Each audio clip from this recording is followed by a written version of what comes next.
guys, nagluluto tayo ng giniling. I-share natin yung giniling. May pagbibigyan kami. Kasi yung mga bata lang yan nandun eh. Kabataan dun sa sa car wash, guys. Sorry sa ingay, merong construction sa tabi namin. Yung mga kabataan doon, mga sa car wash, minsan nang nagpa-car wash kami, malapit na silang magla-lunch. Ang ulam nila ay giniling. Ako sabi ko, parang sarap, magluto nga rin ako. Sabi ko ganun. Pero noon pa yun. Ngayon, sabi ko, pag naginiling ako, bibigyan ko sila. Mahilig pala sila sa giniling. Eh, wala man sa pag guys, masarap ang aking giniling. Ayun na nga, beef giniling lang yan. Tapos merong mixed vegetable. Yung frozen lang na mixed vegetable para hindi na ako maghihiwa. May carrots, green peas, at saka may corn. Yan, meron pa yan po, bay leaves para mabango. Sana magustuhan nila. Bigyan ko sila. No. Mga bata lang yun nandun eh. Mga teenager.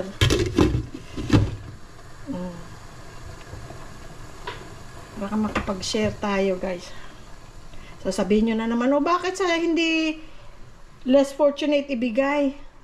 Guys, hindi nyo alam ang mga buhay-buhay ng mga tao. Yun lang naman ang trabaho nila sa car wash. Hindi natin alam kung gaano, how much they make. Pero at least, meron tayong paulam sa kanila, diba? Eto na guys, ang ating giniling. Yung isa para sa security sa McDo na naging kaibigan na namin. Yung isa para dun sa mga sa car wash. Magta-tricycle lang kami guys para madali parking. Dito tayo guys sa McDo. Ayan yung alaking na sabi ko na gusto ko. Dalawa ang kanin niya. Kay Louie Boy na lang yan. Dati naghahati pa kami dyan. Kaya lang para makonti ang ko. Kain ko ng kanin. Sa kanya na yan. Sobra na sa akin niya. Ayan, siya kape Hot coffee.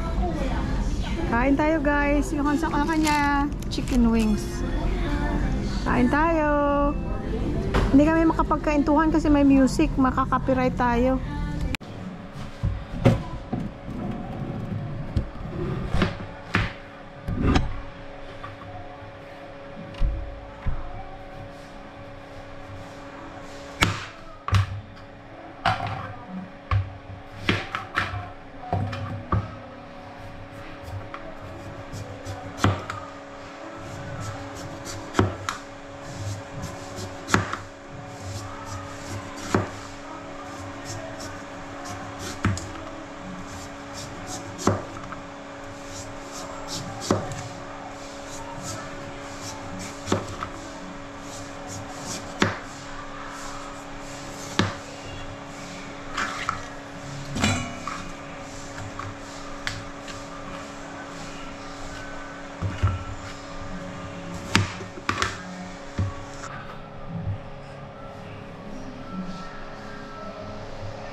Guys, luto tayo ng makakain. Ayan o. Gigisa ko ng giniling na beef. Bawang sibuyas lang ang giniling ko, frozen. Ayan, unti-unti ko siyang dinudurog. Lalagyan natin ng sabaw. Lagyan natin ng sotanghon. Medyo masabaw. At saka upo. Bago pa masira ang ating gulay. Okay guys, dudurugin ko muna to ha. Yan na guys, kumukulo na. Well, kanina pa kumukulo. Naduro ko na ang karne o ang giniling. Lagyan natin ng paminta.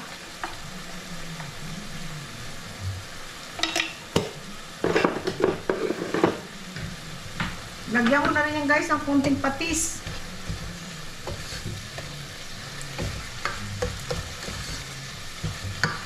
Gisa-gisa. Kamusta kayo guys?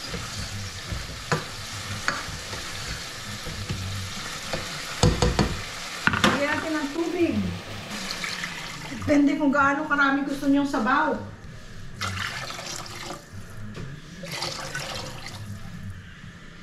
Dagan na lang natin kung kailangan pa. Pakukuloy na naman natin guys para kumatas ang ating giniling. Para malasa. Lagyan ko konting toyo guys. Para sa kulay. At saka itong konting mushroom sauce. Parang oyster sauce pero made of mushrooms. Alternative kung hindi kayo kumakain ng oyster sauce.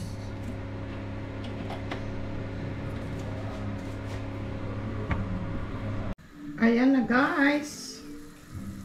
Kulong-kulo na. Lasang-lasa ng ating giniling. Lagay natin tong konting sotanghon.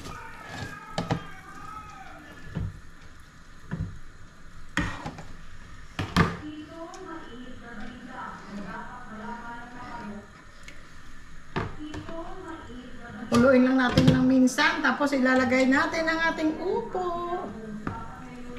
Tapos alam nyo guys, ang terno ko dyan guys. Tingnan nyo guys, ang ating terno dyan. Dagupan, bangus, tinapa. Kita nyo ba guys? Ayan o. Yan ang ating ipiprito. Oh, kasarap. Ayan na guys, kulong-kulo na. Lagay natin to. Ano yan, sabay-sabay na yan silang maluluto. Pwede rin miswa. Gusto ko nga sana ito ilagay dito, yung, ano tawag doon? Sardinas? Wala na akong sardinas pala. We like sardinas. Pa natin guys, tapos kukulo na yan. Tapos na yan, tapos magpiprito na ako guys, ha? Gawin ko pa pala muna yung aking shirataki rice. Ayan guys, ang ating tinapang bangus.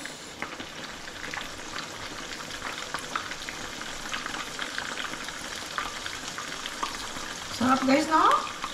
Saw-saw mo sa suka. Oh, sarap, sarap, sarap. Tapos ito na yung ating yung nakikita dyan. Yung ating sotanghon na may upo. Ah.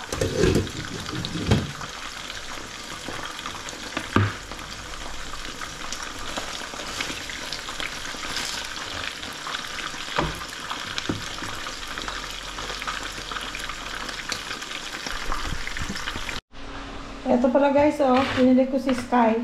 Si Honey, yung aso ni Jay at si Bibi, binili ko rin ng ganito. Pero mas maganda itong nabili ko, kaysa dun sa kay Honey. Ito, very quiet. Halos wala siyang tunog, kaya hindi natatakot ang aso. Para sa yung paws, yung mga balahibo sa in-between sa paws, even sa even sa mata, Para, kasi mahabang buhok ni Sky, di ba?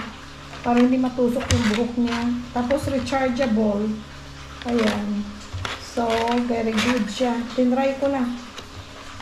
Inano ko si Sky, binride ko. Nigyan akong treat. Kaya lang hindi ko ma-video. Okay guys. So, ayan na guys, ang ating ulam for today. Ayan ang ating tinapa na dagupan bangus. Nabuka ka. Yung isa Nadaing. nakabuka.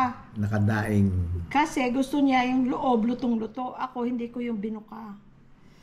Tapos, ito yung ating sotanghon na may giniling at upo. At saka yung hotdog niya hindi niya kinain kanina. Yon ang ating ulam.